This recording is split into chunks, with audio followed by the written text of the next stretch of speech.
For the second day in a row, potentially millions of Americans dialing 911 would not have gotten this. 911, what's the address of the emergency? An extensive outage at telecommunications company CenturyLink knocked some emergency call centers offline for certain callers around the country, highlighted in this map from the website Down Detector.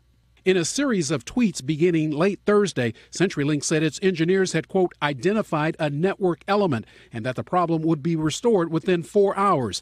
But today, more than 14 hours later, the company reported technicians were still working to restore services, announcing a fix an hour later. The head of the FCC announced an investigation, calling the outage completely unacceptable, its breadth and duration particularly troubling. CenturyLink has not provided details on what caused the disruption, and it's unclear if the outage prevented anyone from receiving emergency assistance. Fire Rescue Dispatcher 49. Many of the affected emergency response agencies suggested people call their local police department's 10-digit phone number if they need help.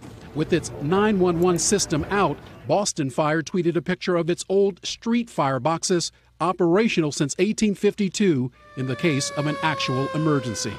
Ron Mott, NBC News, Chicago. Hey, NBC News fans, thanks for checking out our YouTube channel. Subscribe by clicking on that button down here and click on any of the videos over here to watch the latest interviews, show highlights, and digital exclusives. Thanks for watching.